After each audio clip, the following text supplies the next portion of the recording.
I don't really even know how to start this video, so I apologize for that. And I know it's been like forever. Work's been a killer, and I've been doing some other things in life, but I don't intend on stopping. This is essentially a rundown of my D&D world, at least part of it. There might be a part 2, there might not, but either way, I hope you enjoy. For as long as the world remembers, the 2 continents of Symvol have been ruled over by the divine exarchs, each claiming a continent for themselves. 2 gods who created the very land on which the people live, and the magic which shapes the lives of all who dwell upon it. Each exarch claims their own land and the people of it, the 2 great continents of Klee and Deos. Ev oversees Klee, an industrial powerhouse that is made of a series of city-states and kingdoms. Through its high iron and coal reserves in the north, the nation is quick to create tools of advanced movement. Early steam engines power buildings and factory, allowing for the churning of mechanical marvels, and a creation that balances power. Firearms, long tubes of metal that propel projectiles at rates higher than any bow and arrow could ever do, fueled by black powder that burns with a crackling spark. Adama oversees Deos, an empire crowned by her with vassals positioned in cities that answer directly to her will when she asks. Magic is the word of the day on this land, which bears wastelands and deserts to the south, to bands of forest across its center into a bitter, thin-growth taiga in the north. Little in the way of coal and machinable resources are found here, but nature's bounty allows for a simple and naturalistic spark. Few moments since the founding, where in 2 pillars of light the exarchs descended into reality to forge the world, are as remembered as the Theomachy, a bitter holy war that arose after a dispute between the exarchs. For the Klean forces, they called upon all they could to do battle with Deos, the angels of the restorative cities, legions of giants, fiends from all their fiendish realms, monsters that loom beneath the land itself, and even Ev's own chosen archangels, the Sferot. And Deos responded in kind, Adama calling on her divine children of the land of orchards, the dragons that towered on the mountains, fiends, all from but the lowest of fiendish reaches, and her archangels, the Grigori.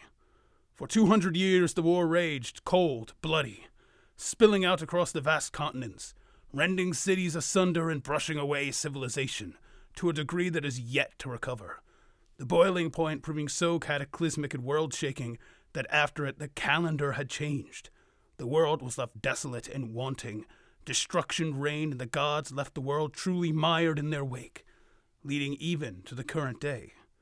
So much so that at the beginning of the conflict, there was a retroactive change to the dating system of the world.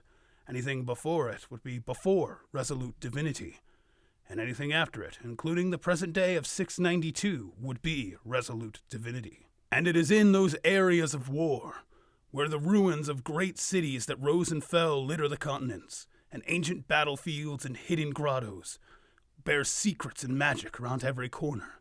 These places draw the wanting eyes of travelers and the explorative nature of the foolhardy. This scarred landscape is so dangerous that little communication makes its way between city-states and Klee, and only the bravest, called Ravagers, dare wander into these ruins to discover treasures and secrets. Even in the unified lands of Deus, few venture from their cities, awaiting the blessing of the Exarch to grant them guidance rather than risk the journey without it. Those foolhardy Ravagers, however, have come to call these ancient ruins remnants. Such ruins bear so much magical power that the very land has twisted and become hostile. Monsters loom in their shadows. Restless spirits march into a conflict long past, and treasure sits within, wanting to be claimed from its eternal slumber. Remnants may be ancient cities, places off the beaten path, or even mountains that rose in the midst of conflict. And even though a few have been reported, there are certain more of such places to be found. Speaking of these foolhardy Ravagers, they come from many lineages and histories. Across all of Symvol, elves of all varieties can be found. Dwarves from hill to grey and mountain, bird folk of all varieties, halflings and humans, and half-bloods of elven and orcish descent. Rarer are the planar touched, the genie-born, those born from divine boons and others from infernal dealings, the elves of the Fey realm and of the Shadowlands, and even the draconic blooded, which ranged from scale and horned and tailed, in full regalia of their birthright, to those with vestiges of their origins, bearing only blotted scales and minor horns, appearing more human than dragon, but with power akin to their ancestors all the same. And what of the magic that stretches throughout the world? The ether, a free-flowing form of magic that allows for less strict requirements for spells and the bending of magic in ways that sits odd to most other worlds. A chance for creativity rather than a strict weave. A gift from Adama to all who lurk on the world to manipulate and mold.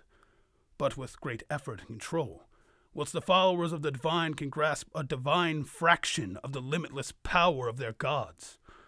In that ether, though, there is contention, as there are those who claim a source of power beyond the terrestrial-bound exarchs, those who perform miracles and heal sick, call lightning and divine light from the sky, all in the name of deities that are neither Ev nor Adama. These worshippers of the fell pantheon proclaim a different story, a story that trails long back before the Theomachy, before the founding, to a world before the exarchs, a world that was shaped and is still shaped by the monad, An, the All-Mother, and her children, and their intentions, the Aeons, a pantheon that the exarchs claims are blasphemous and fiendish, but one whose power reaches out still to those who search beyond the exarchic text. Who is to say which is the right or wrong path? And as always, thanks for watching.